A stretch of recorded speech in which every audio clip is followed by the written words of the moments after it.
Hello dear student, welcome. तो bank reconciliation statement हम लोग सॉल्व कर रहे हैं। तो ये क्वेश्चन है, ये आंसर है। तो अब इधर कैसा है, एक अमाउंट को दो ऐड किया है, तीन लेस किया है। क्वेश्चन है कि क्यों ऐड किया और क्यों लेस किया। बच्चे लोग को यही कंफ्यूज जाता है। तो इसके पहले अपने को वर्किंग नोट बनाना पड़ेगा, राइट। तो वर्किंग नोट बनाने से पहले आपको मालूम होना चाहिए कि कैश बुक क्या होता है, पासबुक क्या होता है। तो कैश बुक कौन बनाता है? बिजनेसमैन बनाता है, हम लोग बनाते हैं, राइट। और पासबुक कौन बनाता है? अपना बैंक बनाता है। कौन बनाता है? बैंक। तो कैश बुक में दो हिस्सा होता है, रिसिप्ट और पेमेंट। रिसिप्ट मतलब पैसा आ रहा है, पेमेंट मतलब पैसा जा रहा है। तो ये दो हो गया भाई। वैसे पासबुक में क्या होता है, बैंक बनाता है ना, तो इधर दो हिसाब होता है, विड्रॉवल, डिपॉजिट। विड्रॉवल मतलब पैसा निकालना, डिपॉजिट मतलब पैसा डालना, राइट। तो इधर इन दोनों भाई होते हैं, रिसिप्ट और विड्रॉ सॉरी पेमेंट और विड्रॉवल क्या होते हैं? भाई होते हैं। और इधर कौन भाई होता है? रिसिप्ट और डिपॉजिट, है ना। तो कैश बुक, रिसिप्ट और पेमेंट, और पासबुक, विड्रॉवल और डिपॉजिट। सबसे पहले क्वेश्चन में चेक करना है, ये तुम्हारा वर्किंग नोट है। तो ये जो भी 6 सेंटेंस है ना, इधर कॉपी कर दिए मैंने शॉर्टकट में, आप लोग अच्छी राइटिंग में लिख देना, ठीक है। अभी सबसे पहले ये मेन है, फर्स्ट वाला बैंक बैलेंस। अपने को बैलेंस किसके हिसाब से दिया है? Bank balance as per cash book. कौन सा बुक बोला है? Cash book. तो कैश बुक के पास आके खड़े हो जाने का। किधर खड़े हुआ हमें? Cash book. तो इधर छुपा देने का, राइट। अभी बैलेंस मतलब पैसा है, तो पैसा है मतलब रिसिप्ट के बारे में बात कर रहे हैं। ऑर्डर ऑफ बोले तो पेमेंट, ऑर्डर ऑफ बोले तो पेमेंट। तो ये लोग बैलेंस किसके हिसाब से दिया अपने को? Cash book. तो कैश बुक में पास आके मैं खड़ा हो गया। और इधर बोला है बैलेंस। क्या बोला है? मतलब पैसा है, तो वो रिसिप्ट के बारे में बात कर, मतलब इधर माइनस डालना है। अगर balance as per order of बोला रहता, क्या बोला रहता? तो पेमेंट में माइनस आता। क्या बोल डाला रहता? अगर बैलेंस एज पर पासबुक बोला रहता तो डिपॉजिट में माइनस आता। अगर order of as per passbook बोला रहता तो विड्रॉल में माइनस आता। तो ये बैलेंस किसके हिसाब से? Cash book. तो कैश बुक में माइनस किधर डाला मैंने? रिसिप्ट। अगर ये माइनस है ना, तो बाजू वाला प्लस होएगा, फिर ये माइनस होएगा और ये क्या होएगा? प्लस। तो ये पूरी साइन तुम्हारी मेन है। अगर ये साइन बराबर डाल दिया, तुम्हारा काम आसान हो गया। तो वापस से वीडियो तुम लोग बैक करके फिर से सुन लो, ताकि काम आसान हो जाएगा, ठीक है। अब हम लोग ट्रांजैक्शन सॉल्व करेंगे। तो अब ये सेकंड ट्रांजैक्शन मेन दिया है, चेक 4000 इशूड। ये तो बोला चेक 28,000 डिपॉजिटेड। तो जब भी चेक डिपॉजिटेड आएगा ना, तो रिसिप्ट में डालने का। किधर डालने का? डिपॉजिट में। और चेक इशू आएगा तो पेमेंट में डालने का। इशू मतलब हमने चेक दिया but not present for payment, मतलब बैंक ने उसको प्रेजेंट नहीं किया, पर हमने तो दिया ना, तो हमारी तरफ से जा रहा है। तो हम बोले तो कौन हो गए? कैश बुक, मतलब बैंक बिजनेसमैन हो गया। तो इशू मतलब दिया, मतलब पेमेंट के बारे में बात कर रहे हैं। किसके बारे में बात कर रहे हैं? तो कितने का चेक इशू किया था? 4000। तो 4000 इधर लिख देंगे। सेकंड नंबर का क्या कर देने का? पूरा ट्रांजेक्शन लिख देने का, और 4000 इधर डाल दिया मैंने ना। कितना डाल दिया? 4000।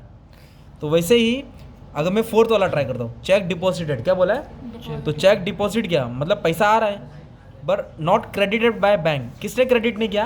बैंक। तो पासबुक को छुपा देने का। डिपॉजिट मतलब पैसा आ रहा है, आ रहा बोले तो क्या हो गया? रिसिप्ट। तो चेक इशू बोलो तो पेमेंट में डालने का, चेक डिपॉजिटेड बोलो तो रिसिप्ट में डालने का। तो कितने का चेक डिपॉजिट किया था? 28,000। तो किधर आ जाएगा वो? रिसिप्ट में आ जाएगा। सिंपल। और इधर क्यों नहीं लिखा पासबुक में? क्योंकि क्लियर नहीं हुआ। क्या नहीं हुआ था? क्लियर नहीं हुआ था, ठीक है।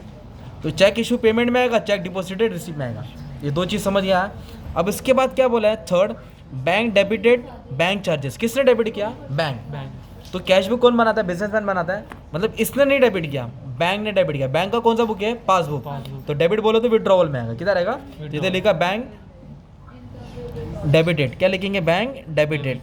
क्या डेबिट किया? Bank charges. क्या डेबिट किया? Bank charges. तो कैश बुक में नहीं रिकॉर्ड करना है, क्योंकि बैंक ने किया है। बैंक का डेबिट बोलो तो विड्रॉवल होता है। क्या होता है? विड्रॉवल। तो कितना? 200। ओके। अभी फोर्थ तो कर दिया डिपॉजिटर वाला। डिपॉजिट बोला तो किधर आएगा?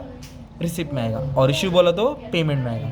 अभी इधर बोला है बैंक पेड। बैंक ने क्या किया? पेड किया है। पेड मतलब पैसा जा रहा है। और किसने पे किया? बिजनेसमैन की बैंक ने। बैंक ने। तो बैंक बोले तो कौन सा बुक में आने का? पासबुक। पेड बोलो तो विड्रॉवल, कलेक्टेड बोलो तो डिपॉजिटेड। पेड मतलब पैसा जा रहा है ना, तो विड्रॉल में आएगा। कितना बैंक ने पे किया मालूम है क्या? बैंक ने पे किया 2500। तो इधर लिख देंगे 2500, विड्रॉल में आ गया ना। इधर बोला है बैंक क्रेडिटेड। क्रेडिटेड मतलब क्रेडिट किया, interest and investment, but not recorded in cash book. किधर रिकॉर्ड नहीं हुआ? Cash book. तो कैश बुक में नहीं आएगा। और क्रेडिट, ये डेबिट होता है बैंक का, और ये क्रेडिट मतलब क्रेडिट मतलब पैसा आ रहा है ना, तो किधर? डिपॉजिट में आएगा। तो बैंक ने क्रेडिट किया, कितना रुपये क्रेडिट किया? 1900। तो 1900 रुपये यहाँ लिख दिया, ठीक है। तो ये अपने क्या किया? पहले साइन के हिसाब से साइन डाला, फिर जो ट्रांजेक्शन इधर है उधर अपलोड ने डालते गया। फिर ये तुम्हारा वर्किंग नोट है, ये आंसर है। तो पहले ये लिखेंगे bank balance as per cash book, ये लाइन कॉपी करेंगे। कितना दिया है?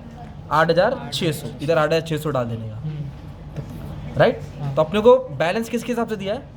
कैश बुक के साथ। तो कैश बुक के हिसाब से कितना बैलेंस है? 8600। ये गिवन है, गिवन मतलब दिया है ना अपने को। तो अपने को बैलेंस किसके हिसाब से ढूंढने का, पासबुक के हिसाब से। तो पहले इधर ऐड लिखेंगे, इधर लेस लिखेंगे। ऐड लिख के 4 लाइन छोड़ो, लेस लिख के 4 लाइन छोड़ो। तो ऐड में कितना अमाउंट है, एक 4000 है, देखो ना ऐड में एक 4000 है और एक कितना है, 1900।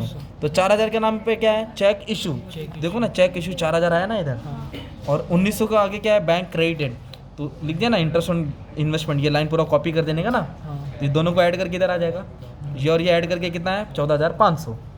तो समझा, ऐड में ये और ये है। तो लेस में कितना है, 1 2 3 200 2800 2500, 200 2800 और 2500। और जो नाम था वो क्वेश्चन से कॉपी कर दो आप लोग। इसका टोटल लेके कितना, 30,700। तो 14 में से 30 तो नहीं जाएगा, तो 14 में से 30 गया तो आंसर माइनस में आएगा। किस में आंसर आएगा, तो ब्रैकेट में डाल देने का। तो ये बैलेंस किसके हिसाब से था, कैश बुक। तो अपन इधर लिखेंगे बैलेंस एज पर पासबुक। तो नेगेटिव बैलेंस आता है उसको ओवरड्राफ्ट बोलते हैं, क्या बोलते हैं। तो ये क्या किया, जो बैलेंस था 8600 को, उसको कुछ अमाउंट ऐड किया और कुछ अमाउंट माइनस किया, फिर फाइनल आंसर आया। तो क्या ऐड किया और क्या माइनस किया, ये वर्किंग नोट के हिसाब से मालूम पड़ा ना। तो ये मेन वर्किंग नोट था तुम्हारा, क्या था ये तुम्हारा वर्किंग नोट। ठीक है, thank you very much, all the best dear students. Okay, इसका स्क्रीनशॉट का फोटो ले लो, बस में तुम्हारा सम सॉल्व हो गया। ठीक है, थैंक यू।